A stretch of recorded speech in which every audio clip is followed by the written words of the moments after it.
नमस्कार दोस्तों, Shukla mathematics academy में आपका स्वागत है। ये नंबर सिस्टम सीरीज का 11वां वीडियो है। तो चलिए शुरू करते हैं आज का ये क्लास। अभी हम लोग कुछ क्वेश्चन करेंगे। तो हमारा पहला क्वेश्चन रहा,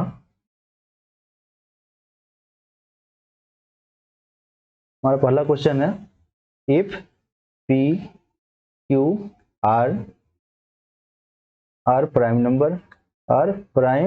number such that P less than Q less than R is less than 13, then how many condition possible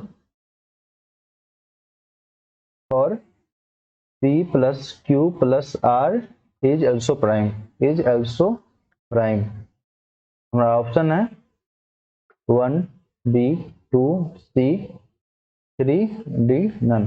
तो क्वेश्चन कह रहा है P Q R तीनों प्राइम नंबर है, तीनों 13 से छोटा है, और P plus Q plus R भी प्राइम नंबर होना चाहिए। तो ऐसा कितना नंबर पॉसिबल है? तो चलिए देखते हैं। हम लोग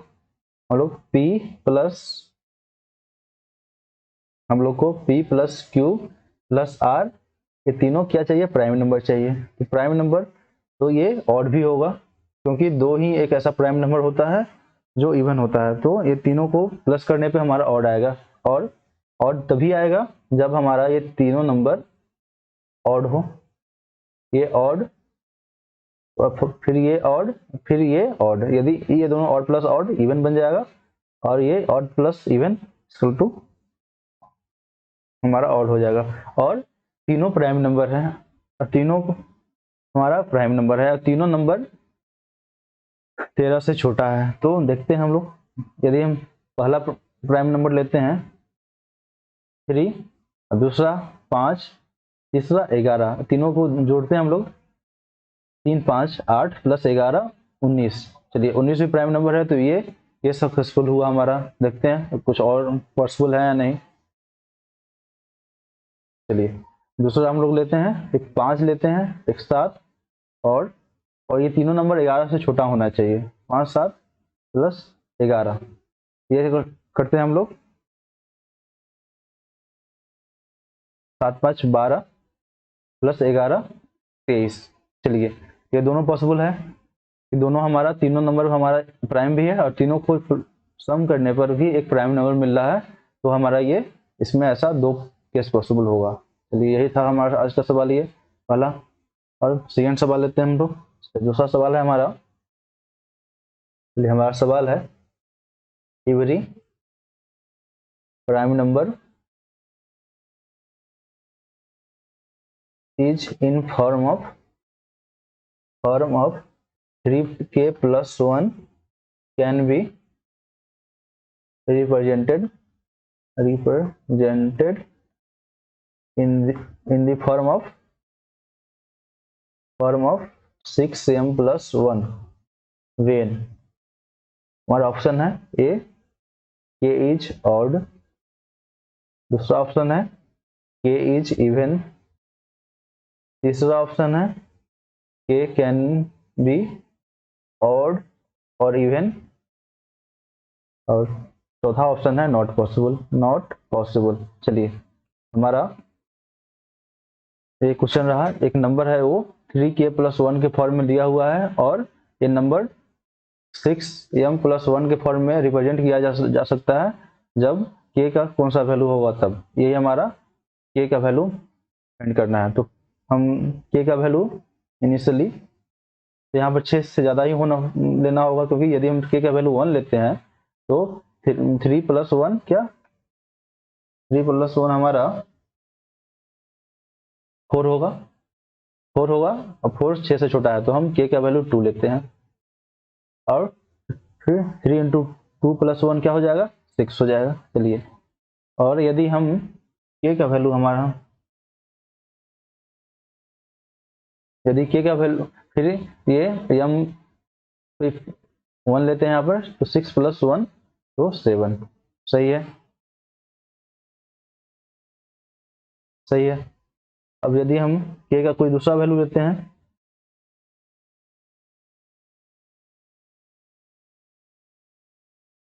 के का वैल्यू हम 4 लेके देखते हैं, तो 3 × 4 + 1 क्या होगा, 13 होगा।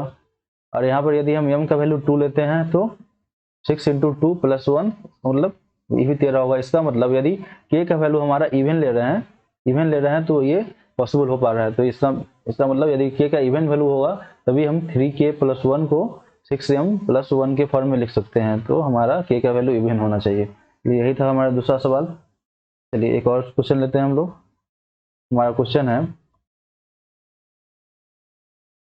क्वेश्चन है if n + 2 n + 4 are prime number, then the number of possible solution is। यदि n हमारा ऑप्शन है, यहाँ पे ऑप्शन दिया हुआ है 1 b 2 c 3 d 4। यहाँ पर हमारा क्वेश्चन है n + 2 और n + 4 ये तीनों हमारा प्राइम नंबर है। तो यहाँ पर n का वैल्यू क्या क्या हो सकता है, चलिए देखते हैं हम लोग क्या क्या हो सकता है n का वैल्यू। चलिए यदि हम n का वैल्यू 2 लेते हैं तो 2 + 2 4 यहाँ पे ये कंपोजिट नंबर हो जाएगा। तो हम यदि n का वैल्यू 3 लेते हैं तो 3 + 2 5 3 + 4 7 ये तीनों हमारा प्राइम नंबर है। तो ये हो सकता है, तो 1 हो सकता है और सिर्फ 1 ही पॉसिबल है। अब आप ये याद कर लें, यदि कहीं पर n + 2 और n + 4 लिखा हो, तीनों प्राइम हो तो n = 3 होगा। तो ये केस सिर्फ 3 5 और 7 में ही ऐसा होता है। चलिए हमारा आंसर 1 होगा। चलिए एक और क्वेश्चन लेते हैं हम लोग इसी टाइप का। ये हमारा क्वेश्चन है consider four natural number x y x + y और x - y। The two statement पहला हमारा स्टेटमेंट है first all four number are prime. दूसरा है the arithmetic mean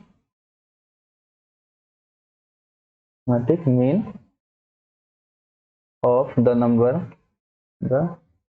number is greater than 4। Question में दिखाना है which is true, which is और आर इज ट्रू। हमारा एक number natural number 4 natural number दिया गया है x + y और x - y। और दो स्टेटमेंट है हमारा यहाँ पे। पहला है कि चारों प्राइम नंबर है और चारों का मीन है वो 4 से ज्यादा है। चलिए देखते हैं हम लोग ऐसा कब पॉसिबल होता है।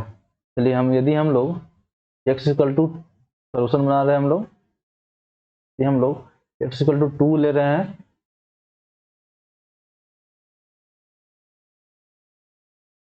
तो क्या हो रहा है, और y = लोग 3 ले रहे हैं। तो नेचुरल नंबर क्या 1 से ही स्टार्ट होता है, 1 2 3। तो हम लोग मिनिमम लेना शुरू करते हैं हम लोग। तो x - y = 2 - 3 = -1 हो जाएगा। तो ये पॉसिबल नहीं है। इसका मतलब ये है कि हम लोग x = 2 नहीं ले सकते, क्योंकि हमारा जो x - y होना चाहिए ये भी एक नेचुरल नंबर होना चाहिए, और x + y ये भी हमारा एक नेचुरल नंबर होना चाहिए, क्योंकि यहाँ पर x + y और x - y चारों हमारा नेचुरल नंबर है। तो हम लोग x = 5 लेते हैं, हम लोग। चलिए तो x = 5 ले लिए और y = यहाँ पे 2 ले लिए।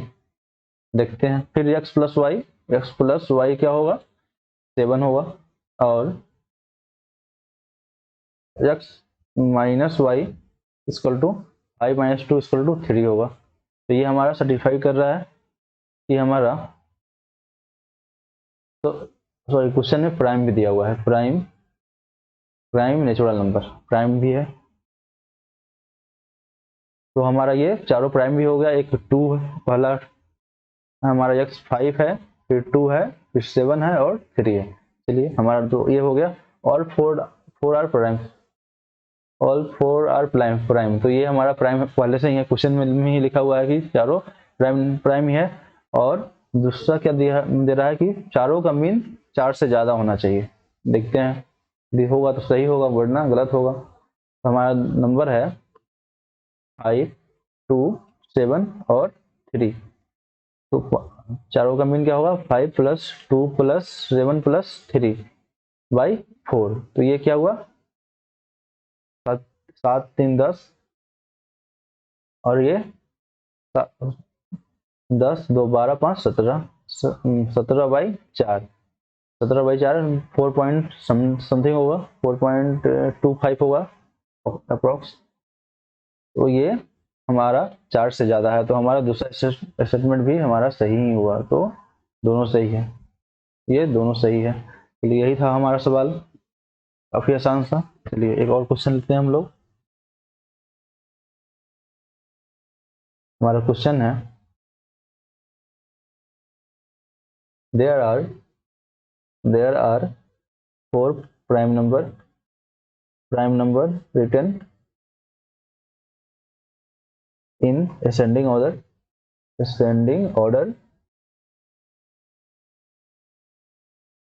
in magnitude. The product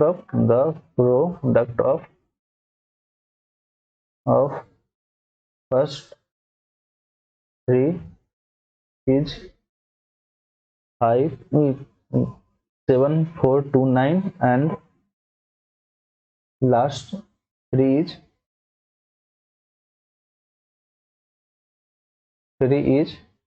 1 2 6 3 7, find first number. चलिए काफी आसान सा सवाल है ये। 4 प्राइम नंबर असेंडिंग ऑर्डर में लिखा गया है, और उसमें से पहला 3 का प्रोडक्ट कोई नंबर दिया हुआ है, और लास्ट 3 का प्रोडक्ट कोई नंबर दिया हुआ है, और हमको पहला नंबर निकालना है। तो बड़ा आसान सा सवाल है ये। चलिए हम लोग देखते हैं। यहाँ दिया हुआ है ए, हम कोई नंबर ले लेते हैं, a b c d, 4 number ले लेते हैं, और इसमें से क्वेश्चन के हिसाब से ए इंटू बी इंटू सी दिया हुआ है 7 4 2 9, और बी इंटू सी इंटू डी दिया हुआ है 1 2 6 3 7। तो हम दोनों को, इसको 1 मानते हैं, इसको 2 मानते हैं, सही है, और 1/2 कर रहे हैं हम लोग। तो a b c by b c d equal to 7 4 2 9 by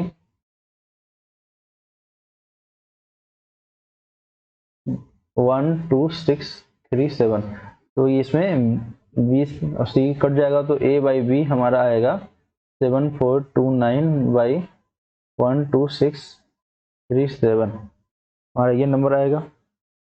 तो ये इस नंबर को हम लोग काटने पे हमारा, आपको भाग देना ही पड़ेगा। तो ये काटने पे आता है ये 17 और 29। तो ए बाई बी 17/29 के फॉर्म में आता है दोनों।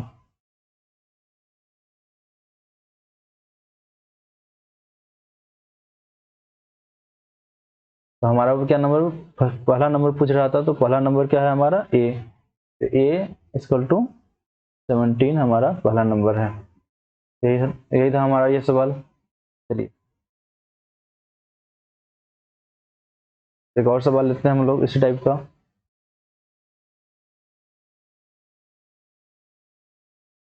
चलिए हमारा क्वेश्चन है, द नंबर ऑफ एम्प्लाई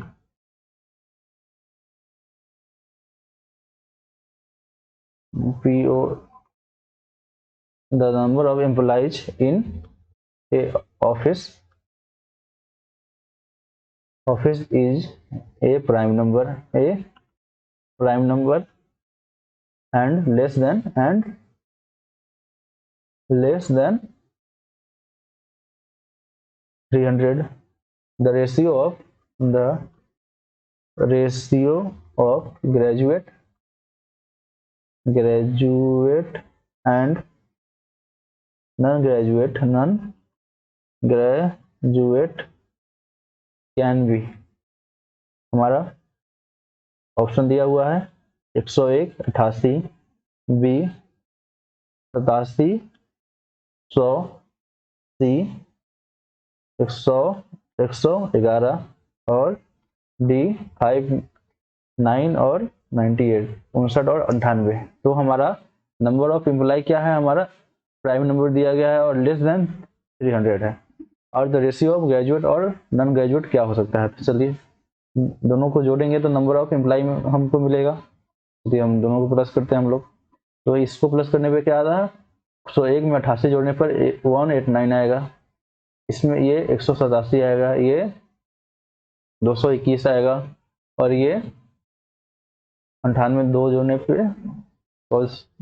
पे आता है 159. ये आएगा हमारा 17 सॉरी 57 आएगा. चलिए अब देखना है, अब नंबर ऑफ एम्प्लॉय हमारा प्राइम नंबर है. बाकी ये सब को तोड़ने की जरूरत ही नहीं है. हम लोग देखते हैं कि इसमें से कौन सा प्राइम नंबर है. चलिए ये हमारा प्राइम नंबर नहीं है क्योंकि ये सीधा 3 से और 9 से डिवाइड हो रहा है. ये भी नहीं है, ये भी हमारा नहीं है प्राइम नंबर. और प्राइम नंबर आपका 6m प्लस माइनस 1 के फॉर्म में रहता है, ये आप याद करेंगे. ये 6m प्राइम नंबर 6 to 1 सिर्फ 6 से जो छोड़कर 6 से छोटा हो तो छोड़कर हमारा सारा prime number 6m plus 1 sorry जो 4 से छोड़कर हमारा सारा प्राइम नंबर जो होगा वो 6m प्लस माइनस 1 के फॉर्म में होगा. तो इसमें ऐसा कोई नंबर नहीं है जो इस फॉर्म में है, सिर्फ एक यही नंबर होता है जो हमारा प्राइम है. तो हमारा ये आंसर होगा 187.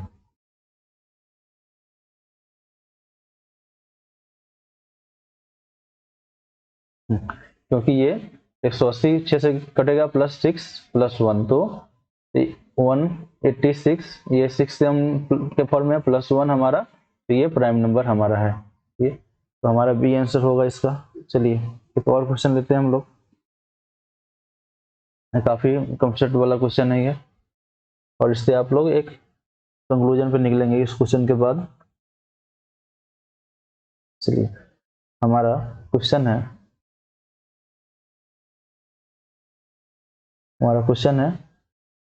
ए positive integer is said to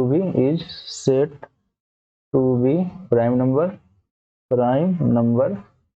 if it is not divisible by any positive integer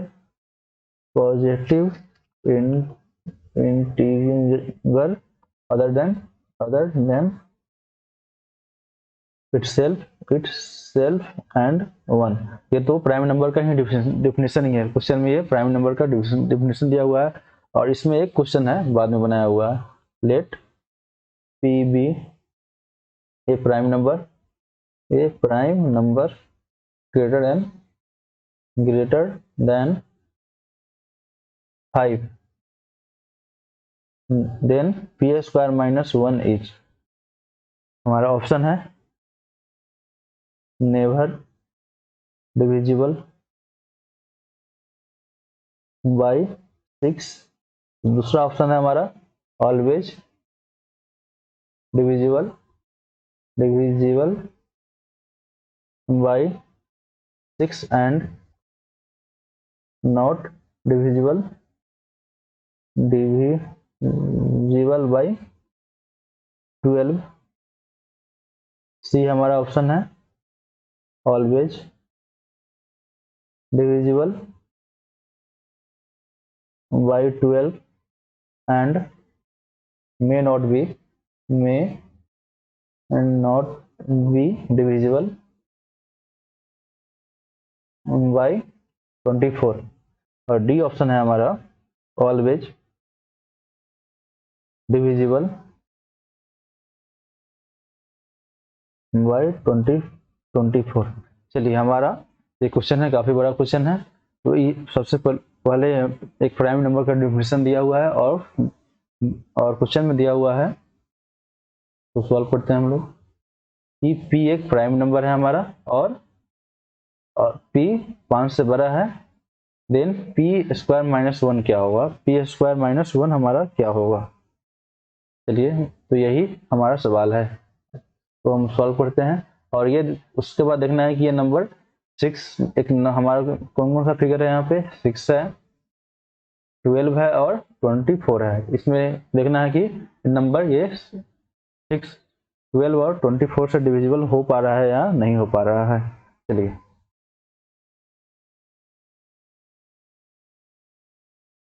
चलिए हम एक नंबर लेते हैं, p का कोई वैल्यू, p स्क्वायर माइनस 1,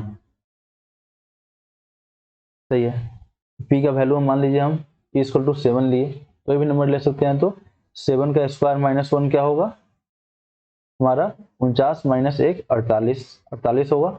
ये 48 6 से भी डिविजिबल है और 12 से भी है और 24 से भी है, सही है। अब मान लीजिए हम p इक्वल टू अब कोई नंबर 11 ले लिया, 11 ले लिए। चलिए, तो 11 का स्क्वायर माइनस 1 क्या होगा, 11 का स्क्वायर 121 माइनस 1 120, 6 से भी डिविजिबल है, 12 से भी है और लेकिन 24 से नहीं है, 24 से नहीं है।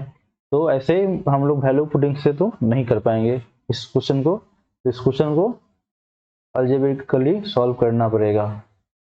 चलिए, अभी हम आपको बताएं कि यदि कोई प्राइम नंबर हो तो 6m प्लस माइनस 1 के फॉर्म में लिखा जा सकता है, ऐसा लिखा जा सकता है। पिछले क्वेश्चन में हम आपको बताएं तो एक p को मान लेते हैं हम लोग, तो हमारा इस क्वेश्चन में दिया हुआ है कि p स्क्वायर माइनस 1 क्या होगा, ये 12, 6 या 24 में से डिविजिबल किसी नंबर से होगा या नहीं। तो p स्क्वायर माइनस 1 को लिख सकते हैं p minus 1 into p plus 1, आराम से लिख सकते हैं हम लोग। और p को हम लोग लिख सकते हैं 6m प्लस 1 और p equal to 6m minus 1, ये दोनों ले सकते हैं क्योंकि हर एक नंबर इस फॉर्म में होता ही है। तो एक में हम लोग प्लस लिखेंगे, एक में माइनस लिखेंगे। चलिए, इसमें p की जगह पर लिख सकते हैं 6m प्लस 1 माइनस 1, इसमें लिख सकते हैं हम लोग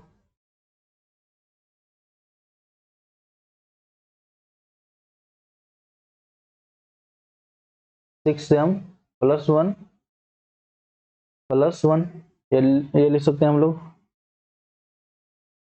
चलिए, तो ये 1 से 1 कट जाएगा, तो यहाँ बचा हमारा 6m, ये 6m प्लस 2, सही है।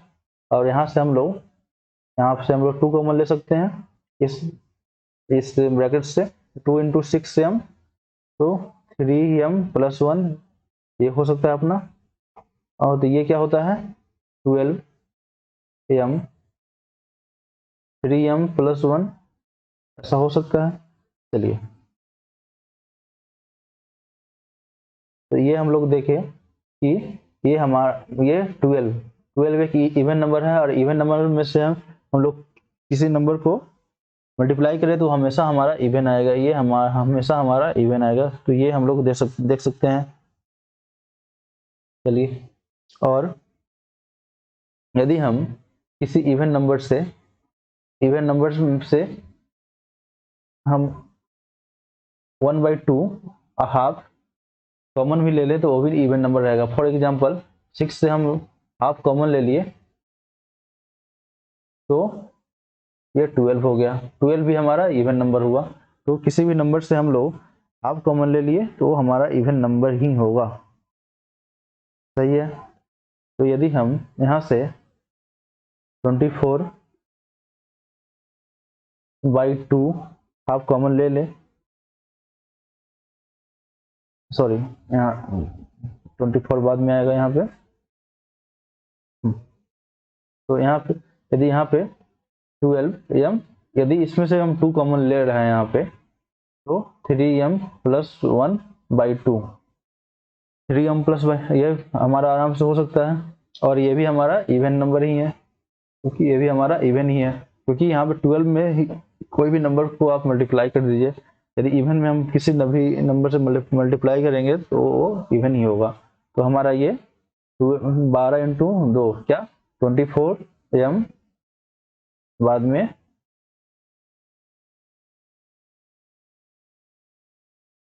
3m + 1/2। तो हमारा ये पूरा नंबर हम लोग देख रहे हैं 24 से डिवाइड हो जाएगा। सारा नंबर हमारा 24 से ये डिवाइड हो सकता है। यहाँ पे m की किसी भी वैल्यू पे हमारा वो नंबर 24 से डिवाइड हो जाएगा। तो हमारा कंक्लूजन निकला कि कोई भी नंबर प्राइम हो यदि और p² - 1 के फॉर्म में हो 24 से डिवाइड हो जाएगा। तो हम 24 हमारा आंसर होगा, यहाँ पे 24 हमारा आंसर होगा। तो यदि आप लोग किसी आदमी बोल सकते हैं कि यहाँ 12 से तो कर सकते हैं, लेकिन हमारा ऑप्शन में 24 दिया हुआ था, तो हमको 24 चेक करना जरूरी था। तो यहाँ पर यदि ऑप्शन में 24 नहीं दिया होता तो हम 12 लगा सकते थे, कोई प्रॉब्लम नहीं था। लेकिन जो ऑप्शन में 24 था, इसलिए हम लोगों को 24 तक चेक करना पड़ा। चलिए सही है।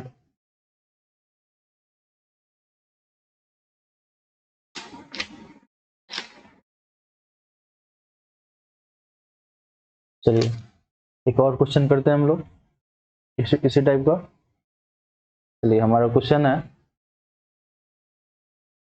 Let x be 4 digit positive integer such that the unit digit of x is prime number and the product of all digits of x is also prime. How many such integer is possible? हमारा option है 4, B 8, C 12 और D 24। चलिए question कर रहा है कि एक 4 digit का पॉजिटिव इंटीगर है। चलिए हम कोई पॉजिटिव इंटीगर मान लेते हैं। आप लोग आशा करते हैं क्वेश्चन समझे होंगे। क्वेश्चन में सिर्फ लैंग्वेज था, बाकी कुछ था नहीं। तो एक 4 डिजिट का हमारा पॉजिटिव इंटीगर है, और 4 डिजिट का A B C D, चलिए 4 डिजिट का कोई पॉजिटिव इंटीगर मान लिए, और इसका जो यूनिट डिजिट है जो वो x है। तो ये हमारा क्या है, x है, x जो कि एक प्राइम नंबर है हमारा, ये प्राइम नंबर है। और प्रोडक्ट ऑफ ऑल डिजिट, और इन सारे नंबरों का जो प्रोडक्ट है, मतलब a × b × c × d, ये भी एक प्राइम नंबर है। तो ऐसा x का कितना वैल्यू पॉसिबल हो सकता है। तो चलिए देखते हैं कितना वैल्यू पॉसिबल हो सकता है। चलिए, तो यहाँ पर x प्राइम नंबर है, तो किसी भी यूनिट डिजिट में प्राइम नंबर होगा तो वो कितना नंबर पॉसिबल हो सकता है। 2 हो सकता है, या तो 3 हो सकता है, या तो 5 हो सकता है, या तो 7 हो सकता है, क्योंकि 7 के बाद किसी 1 डिजिट इतना ही नंबर होता है जो प्राइम हो, 4 ही नंबर होता है जो प्राइम हो। तो हमारा यहाँ किसी नंबर का लास्ट डिजिट 2 हो सकता है, यदि 3 हो सकता है, या तो 5 हो सकता है, या तो 7 हो सकता है। चलिए सही है। और यहाँ पे 3 डिजिट है, यहाँ पे 3 डिजिट। चलिए अब हम आपसे एक सवाल कर रहे हैं, यदि हम 2 × 2 करें तो ये 4 होता है, क्या ये प्राइम नंबर है? तो ये नॉट प्राइम। या तो हम यहाँ पे कोई नंबर लेते हैं, कोई भी नंबर 5 × 3 करें, ये क्या एक प्राइम है? मतलब प्राइम नंबर नहीं है। इसका मतलब ये हुआ कि हम लोग किसी भी प्राइम नंबर में कोई भी नंबर को मल्टीप्लाई करेंगे तो वो नॉट प्राइम होगा, नॉट प्राइम होगा। यहाँ पर तो 3 डिजिट मल्टीप्लाई करने के लिए बोल रहा है। उसके बाद सारे का जो मल्टीप्लिकेशन का सम है वो भी प्राइम नंबर हो, तो ऐसा तो यहाँ पर पॉसिबल नहीं लग रहा है, क्योंकि हम किसी भी नंबर में फॉर एग्जाम्पल 10 नंबर 10 ले फॉर एग्जाम्पल हम लोग 2 इंटू 3 इंटू 5 और लास्ट का डिजिट 7 है, 7 करते हैं तो ये जो नंबर आ रहा है ये क्या ये प्राइम नंबर है? बिल्कुल प्राइम नंबर नहीं है, ये नॉट प्राइम नंबर नहीं है। तो ऐसा कब कब पॉसिबल होगा? जब जब ये इस सारे नंबर का जो प्रोडक्ट भी 2 आए, यहाँ पे 3 आए, यहाँ पे 5 आए, या तो 7 आए। यदि सारे नंबर का प्रोडक्ट भी यदि सेम नंबर आ जाए जो यूनिट डिजिट में है, तभी ऐसा केस पॉसिबल हो सकता है। तो ये करने के लिए यदि तीनों प्लेस में हमारा 1 1 हो, हर जगह 1 हो, तभी हमारा इस नंबर का प्रोडक्ट भी प्राइम नंबर हो सकता है। तो ये क्या हो जाएगा? 1 इंटू 1 इंटू 1 इंटू 2, तो इसका सम क्या होगा? 2 होगा। ठीक, इसका कितना होगा? 3 होगा। इसका कितना होगा? 5 होगा, और बाकी का 7 होगा। तो ऐसा सिर्फ 4 ही नंबर पॉसिबल है जब सारे का सम, सारे के प्रोडक्ट का जो वैल्यू हो वो भी एक प्राइम नंबर हो। तो ऐसा सिर्फ 4 ही नंबर पॉसिबल है, जो कि 2 3 5 और 7 है। तो हमारा ऑप्शन ए सही, अरे ये क्या होगा? तो हमारा ऑप्शन ए बिल्कुल सही है। चलिए एक और सवाल बनाते हैं हम लोग। हमारा क्वेश्चन है, if n is equal to 1 plus x, where x is the product of four consecutive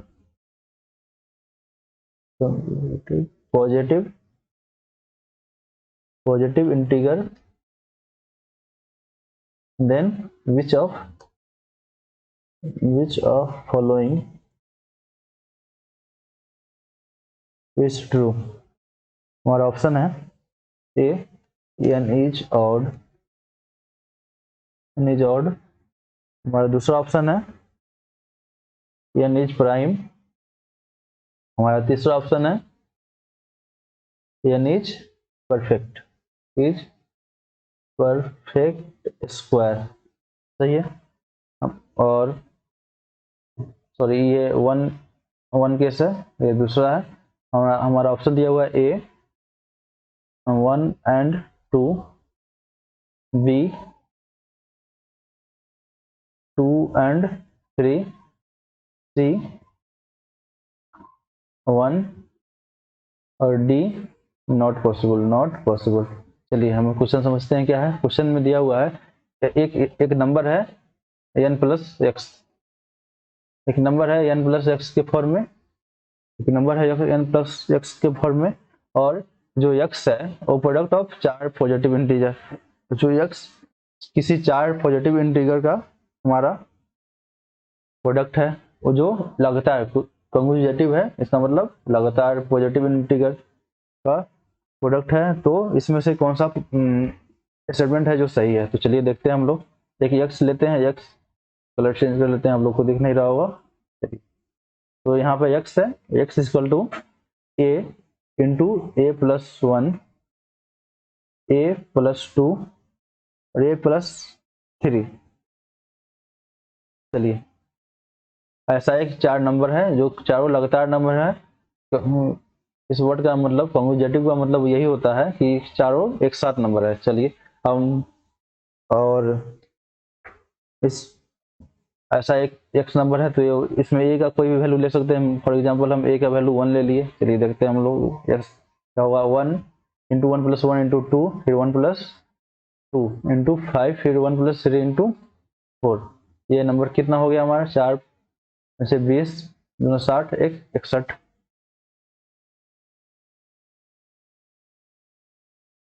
one यहाँ पे 2 सॉरी 1 प्लस 3 2 3 होगा यहाँ पर ना। फिर ये क्या हुआ, 4 3 12 दूना 24 1 25 नंबर, ये 25 नंबर हो गया। 25 ये 25 क्या है हमारा, एक 25 हमारा 5 का स्क्वायर है, मतलब 25 इज ए परफेक्ट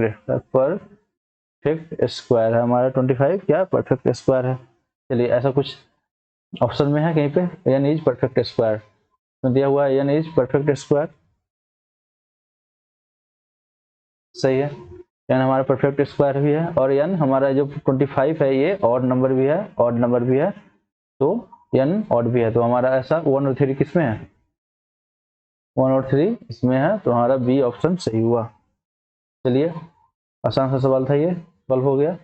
एक और क्वेश्चन करते हैं हम लोग।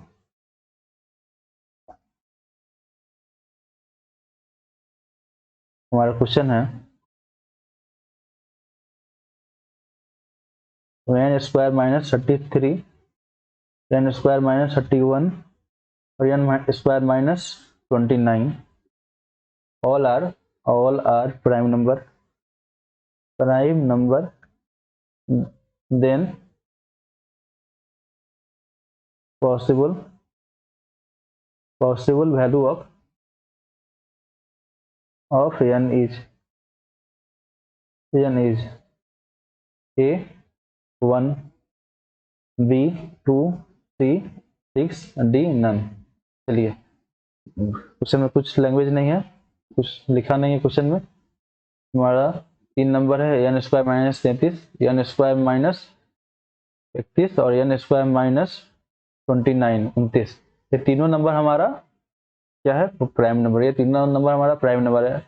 और फिर एन का पॉसिबल वैल्यू क्या होगा, तो इसमें हम लोग देख रहे हैं कुछ, इसके बीच का डिफरेंस 2 है और इसके बीच का भी डिफरेंस 2 है। तो हम आपको बताए हुए थे कि ऐसा सिर्फ 3 5 और 7, एक सिर्फ तीन ही एक ऐसा नंबर है जो कि सारे तीनों प्राइम है और दोनों के बीच का डिफरेंस 2 हो। तो ऐसा सिर्फ एक ही केस पॉसिबल है, यदि इसका वैल्यू 3 आ जाए, सॉरी इसमें तो इसका 3 आ जाए, इसका 5 आ जाए, तो सबसे छोटा तो 29 वाला होगा ना।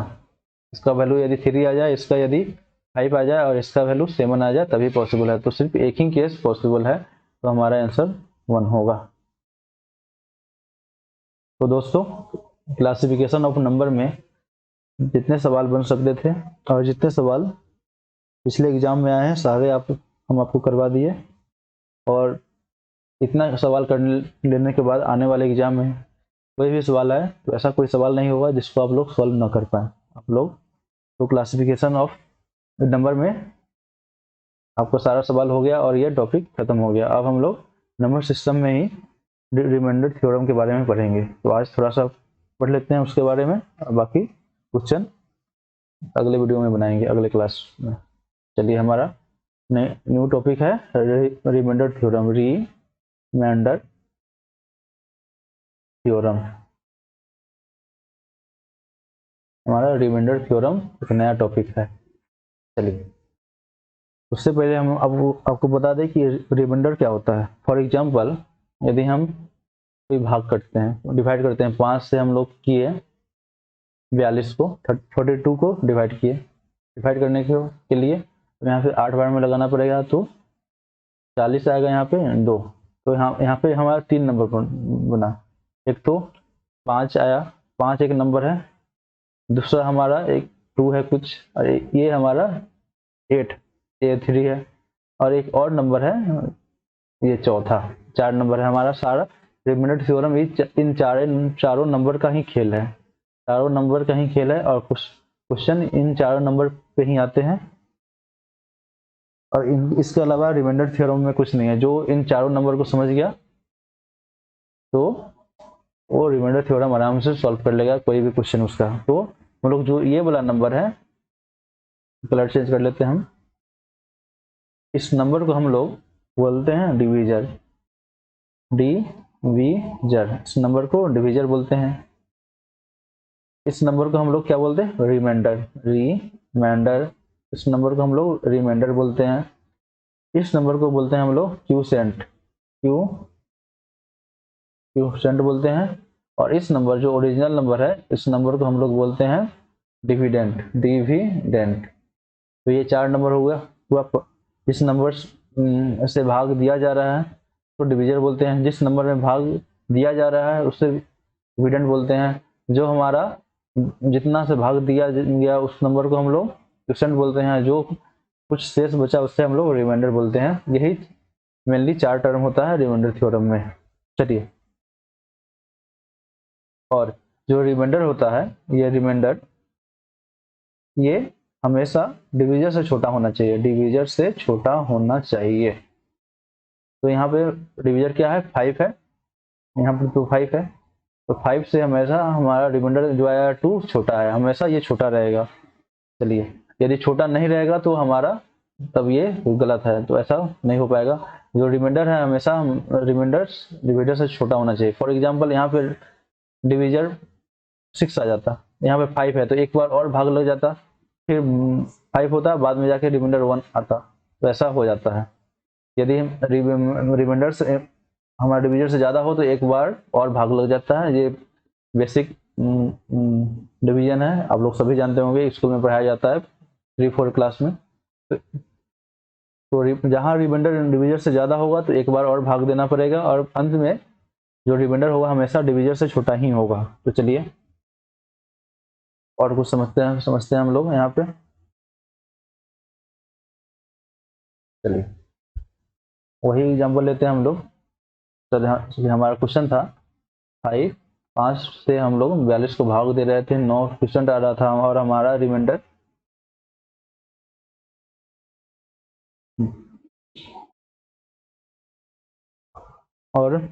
हमारा सॉरी 5 से हम लोग 8 बार में 40, हमारा रिमाइंडर 2 आ रहा था। यदि हम इसको किसी और तरीका से भाग दें, क्या वो पॉसिबल है? चलिए, तो ये 42 है, और यदि हम इसको 9 बार में भाग दें, 9 बार में, तो 5 नंबर 45 माइनस 45, यहाँ पे क्या आएगा, -3 आएगा। तो हम लोग देखें कि एक पॉजिटिव रिमाइंडर आ रहा है, पॉजिटिव रिमाइंडर, एक निगेटिव रिमाइंडर आ रहा है, हमारा निगेटिव रिमाइंडर।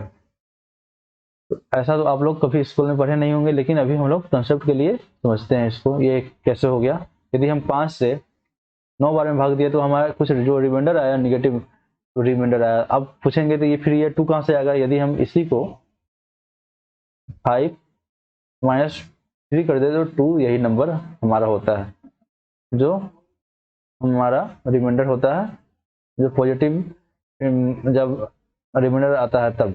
चलिए, आप आशा करते हैं आप लोग ये समझे। कुछ नहीं है, यदि 5 को यदि 42 में भाग देना है तो एक बार हम 8 से किए तो हम रिमाइंडर पॉजिटिव आया, वो 2 आया। यदि हम 9 से किए तो 5 नंबर 45 होता है, माइनस करने पे -3 रिमाइंडर आया, तो हम एक नेगेटिव रिमाइंडर, यदि इसमें यदि 5 से ये हम घटा दे, सॉरी इसमें 5 यदि हम जोड़ दें, जब घटाएंगे तो दूसरा हो जाएगा, ये 5 माइनस 3 हो जाएगा तो 8 हो जाएगा। तो यदि 5 में हम यदि 5 में ये रिमाइंडर जोड़ दे तो हमारा वही रिमाइंडर मिल जाता है यहाँ पे।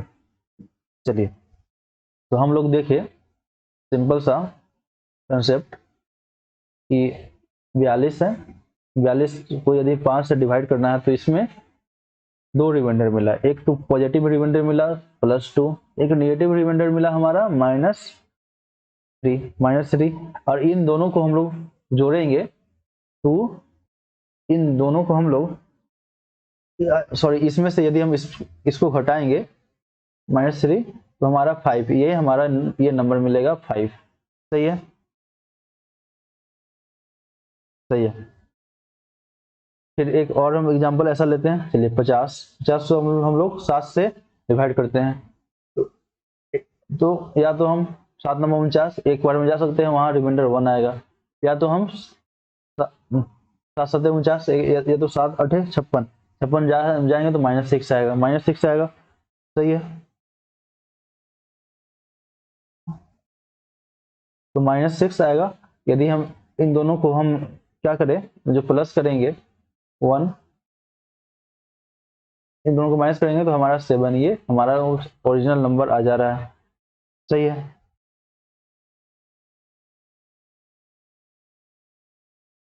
यदि कोई नंबर है हमारा n कोई नंबर है, इसको यदि हम 11 से डिवाइड कर रहे हैं तो यहाँ पे या तो रिमाइंडर हमारा 8 आएगा, या तो रिमाइंडर हमारा 3 आया, या तो हमारा रिमाइंडर 8 आया। और ये इन तीनों को हम लोग जोड़ेंगे, इन दोनों को हम लोग माइनस करेंगे तो हमारा बार बार जोड़ेंगे, ये बोला जा रहा है हमसे 11, ये नंबर हमारा आएगा। तो आप लोग ये समझे होंगे कि आप लोग पॉजिटिव इंटीगर में से आप यदि निगेटिव इंटीगर को घटा लिए तो हमारा ये वो नंबर जो डिविजन हमारा आ जाता है। चलिए सही है,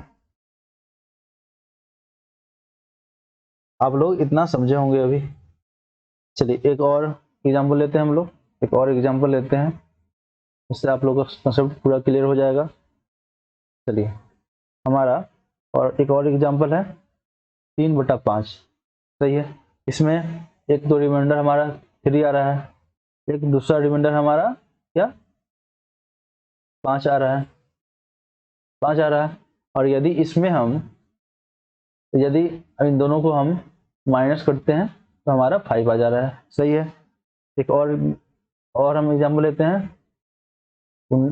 13/19, इसमें पहला रिमाइंडर पॉजिटिव रिमाइंडर, इसका कितना आएगा +4 आएगा, इसका निगेटिव रिमाइंडर कितना आएगा, इसमें से जो माइनस करेंगे -6 आएगा, पॉजिटिव रिमाइंडर कितना आएगा 19 है तो +13 आएगा, और ये इन दोनों को जोड़ने पे 19 आएगा हमारे यहाँ पे। तो अब लोग ऐसा समझ गए। यदि हम कोई क्वेश्चन ले, यदि n कोई नंबर है और 16 से डिवाइड करने पे यदि हमारा एक रिमाइंडर 11 आ रहा है पॉजिटिव रिमाइंडर, तो दूसरा रिमाइंडर कितना आएगा, तो दूसरा रिमाइंडर कितना आएगा, तो इस नंबर को जोड़ने पे हमारा इस नंबर से इस नंबर माइनस करने पे 11 - x करने पे आ रहा था 16, तो x equal to 11 - 6 equal to -5, तो हमारा निगेटिव रिमाइंडर हमारा -5 होगा। तो निगेटिव रिमाइंडर नाम का कोई चीज नहीं होता है बल्ब, लेकिन आपको ये कंसेप्ट समझ में आया इसलिए इस टर्म का हम यूज कर रहे हैं, सही है। चलिए, क्योंकि बाद में आपको किसी क्वेश्चन में आप लोग निगेटिव रिमाइंडर का यूज करते हुए आप पॉजिटिव रिमाइंडर बना सकते हैं। और फॉर एग्जांपल अभी हम आपको यहीं पर सिखा दे रहे हैं क्या होता है, बार बार निगेटिव रिमाइंडर वर्ड क्यों यूज कर रहे हैं हम, सही है। चलिए फॉर एग्जांपल हमारा एक क्वेश्चन है 46/50, इसमें रिमाइंडर क्या होगा, हमारा रिमाइंडर क्या होगा, इसमें हमारा -46/5 है, इसमें हमारा रिमाइंडर क्या होगा, तो 46/5 45 + 1, इसमें रिमाइंडर हमारा 1 आएगा, फिर 1 इंटू 1 क्या होगा -1, तो ये क्या हुआ हमारा माइनस रिमाइंडर होगा। लेकिन यदि हम इसको इन दोनों को जोड़ दें 5 - 1 करेंगे तो 4, तो ये हमारा यदि -46/5 करें तो हमारा रिमाइंडर 4 आएगा। और यहाँ पे हम लोग निगेटिव रिमाइंडर का यूज किए तब हमारा ये कैलकुलेशन आसान हो गया, क्योंकि आप ऐसे जान लीजिए कि 40 -40 के बाद यदि -50 ही डिवाइड कर सकता है 5 को, तो हमारा रिमाइंडर 4 होगा, यहाँ पे -4 रिमाइंडर नहीं होगा। चलिए एक और क्वेश्चन लेते हैं हम लोग, जिससे आप लोग को कंसेप्ट क्लियर हो जाए। चलिए एक हमारा क्वेश्चन है -37/13, चलिए 13 दूना 26 होता है, तो +11 हमारा रिमाइंडर बचा, लेकिन यहाँ पे माइनस है तो ये क्या हुआ -11 हो जाएगा। अब इसमें से हम लोग जो घटा देंगे 13 - 11 क्या होगा, तो 2 हमारा आंसर हो गया, 2 रिमाइंडर होगा, इसका 2 रिमाइंडर होगा। चलिए एक इसको इस वाले क्वेश्चन को एक और तरीका से हम लोग कर सकते हैं। चलिए -46/50 है, और इस नंबर को भी एक दूसरे तरीका से करेंगे। यदि -46/50 -40/5 दिया हुआ है, तो इसमें रिमाइंडर क्या होगा, इसमें रिमाइंडर हमारा क्या होगा, जैसे सही है। यदि हम लोग यदि 5 इंटू 10 क्या करें, -5, 50 माइनस, यदि हम 10 से कर रहे हैं तो इसमें हमारा रिमाइंडर कितना आएगा, -4 आएगा। -10 बार में भाग देने पर -4 रिमाइंडर आ जाएगा। फिर ये माइनस माइनस क्या हो जाएगा, प्लस, प्लस, तो वैल्यू हमारा होगा +4। तो यही हमारा आंसर था, यही हम लोग लाए हुए थे यहाँ पे +4 ही लाए हुए थे। तो हमारा जो रिमाइंडर, या तो हम पॉजिटिव रास्ता पे चले या तो निगेटिव रास्ता पे चले, हमारा रिमाइंडर हमेशा सेम ही आएगा। तो अब लोग को ये समझ में आया होगा। चलिए इस क्वेश्चन को हम लोग दूसरे तरीका से करते हैं। यदि इसको हम ऐसे लिख सकते हैं, इसको तो -37/13 है, या तो 13 तिहाई 39। यदि 3 बार में हम लोग भाग देते हैं तो 39 करने पे -2 रिमाइंडर आएगा। फिर ये माइनस माइनस प्लस हमारा 2 हमारा रिमाइंडर हो गया। तो इस तरीका से भी हमारा आंसर 2 आया था, और इस तरीका से भी आंसर हमारा 2 ही आया हुआ है। तो आशा करते हैं आप लोग रिमाइंडर थ्योरम समझे होंगे, क्योंकि किसी भी नंबर का 2 रिमाइंडर हो सकता है, एक पॉजिटिव रिमाइंडर, एक निगेटिव रिमाइंडर, और दोनों तरीका से ही रिमाइंडर हमेशा हमारा जो मेन पॉजिटिव ही होता है। नेगेटिव रिमाइंडर कंसेप्ट का इसलिए हम यूज करते हैं है कि कहीं कहीं पे हमारा क्वेश्चन आसान हो जाए। जैसे यहाँ पे हम डायरेक्ट 10 बार में किए, हम भाग दिए और -4 आया, अब माइनस माइनस हमेशा प्लस हो गया, तो हमारा डायरेक्ट आंसर 4 आ गया यहाँ पे। चलिए ठीक है, चलिए एक और अब हम लोग कुछ क्वेश्चन लेते हैं आसान सा, उसके बाद क्लास खत्म करेंगे। चलिए हमारा क्वेश्चन है, आप लोग कीजिए। 13 + 38/5, इसमें रिमाइंडर क्या होगा, चलिए सॉल्व कीजिए आप लोग। चलिए अब करते हैं हम लोग। 13 + 38/5, इसमें या तो 5 से करेंगे तो रिमाइंडर हमें या तो 2 बार में भाग करेंगे तो रिमाइंडर +3 आएगा। इसमें भी 35 करेंगे तो रिमाइंडर 7 बचे 35, तो +3 आया। तो दोनों को जोड़ेंगे, 3 + 3 6, 6/5। फिर इसमें यदि नंबर 5 से ज्यादा हो गया तो इसमें 6 से 5 देने पे रिमाइंडर हमारा 1 आता है, तो हमारा आंसर 1 आ गया। तो ऐसे इस रिमाइंडर थ्योरम के कंसेप्ट से आप लोग बिना इसको प्लस किए, बिना जोड़े हुए आप लोग बता दिए इसका रिमाइंडर 1 कैसे होगा। नहीं तो आप लोग पहले इसको जोड़ सम करते हैं, सम करने पे आता आपका 8 3 11 एक, हाँ उसके बाद 4 3 1 4 1 5 51 आता, फिर आप डिवाइड करते तब जाके हमारा रिमाइंडर 1 आता। ऐसे आपको सम करने की कोई जरूरत ही नहीं पड़ा, आप आसान से तरीके से आप लोग बता दिए रिमाइंडर क्या होगा इसका। चलिए यदि हम इसको निगेटिव रिमाइंडर से सॉल्व करें तो कैसे होगा, चलिए सेम क्वेश्चन, +38/5।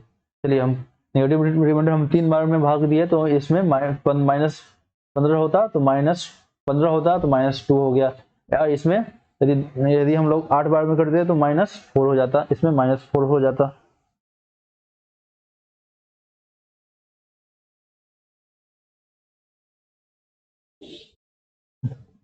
सॉरी -4 नहीं, -2 हो जाता है यहाँ पे। चलिए -2 हो जाता है यहाँ पे। फिर ये -2 -4/5, तो ये -4 यहाँ पर रिमाइंडर -4 हो जाता। फिर ये माइनस में है तो 5 -4 कर दे तो हमारा 1 आ जाता।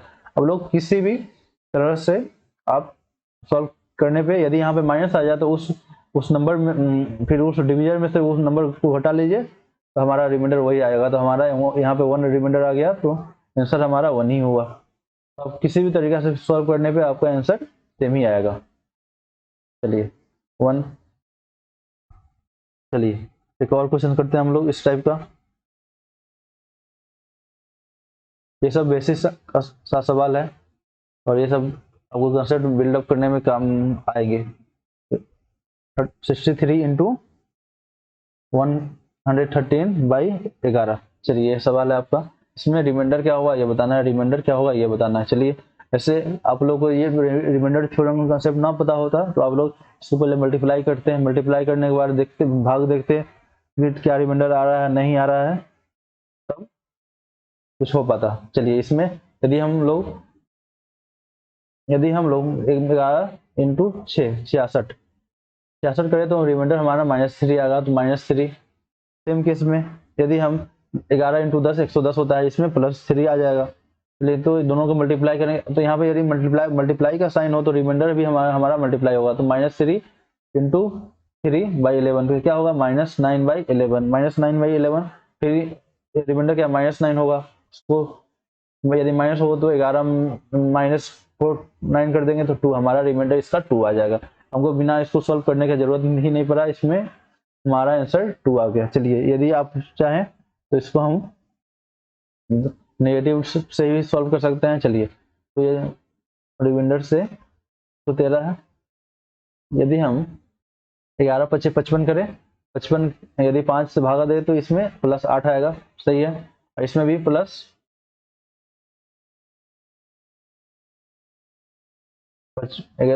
11 इंटू 5 क्या 55 होगा, 55। तो यहाँ पे +8 आया, सही है। यहाँ पे +3, यहाँ पे फिर ये 8 3 11, यहाँ पे कुछ गलत हो रहा है, सॉरी यहाँ पे प्लस नहीं होगा, इंटू ना होगा, तो 8 इंटू 3/11, फिर क्या होगा 24/11। फिर यहाँ पे क्या हुआ 24 11 दूना 24, यहाँ पे रिमाइंडर 2 आ गया, तो हमारा आंसर 2 आएगा। अब निगेटिव से सॉल्व करें या तो पॉजिटिव रिमाइंडर लेके सॉल्व करें, हमारा आंसर 2 ही है, हमारा आंसर हमेशा सेम आएगा। तो ये आपको बेनिफिट हुआ आपको। चलिए यदि यहाँ पे यदि प्लस ना होके इंटू ना होके प्लस होता तो देखते हैं आंसर क्या होता। चलिए एक ऐसा दूसरा क्वेश्चन बना लेते हैं हम लोग। चलिए हमारा क्वेश्चन है 63 + 113/11। और एक और क्वेश्चन है 63 - 113/11। तो इसमें भी r क्या होगा, ये बताना है। चलिए देखते हैं। तो इसमें अब पिछले क्वेश्चन में किया है -3 और इसमें रिमाइंडर क्या होगा 3 आएगा, तो -3 + 3 करेंगे तो 0, हमारा रिमाइंडर 0 आ जाएगा, सही है। इसमें रिमाइंडर 66 -3 होगा, इसमें +3 होगा, तो इसमें जो नंबर के बीच में साइन होगा वही हमारा रिमाइंडर के बीच में भी साइन हुआ, तो -3 - 3 = -6/11। फिर यहाँ पे -6 आ गया, तो माइनस नहीं करने के क्या 11 - 6 करेंगे तो हमारा आंसर 5 आएगा। तो ये बेसिक था रिमाइंडर थ्योरम का। आशा करते हैं आप लोग समझे होंगे अच्छा से, और अगले क्लास में कुछ और सवाल करेंगे और आगे बढ़ेंगे। Thank you so much. जय हिंद, वंदे मातरम।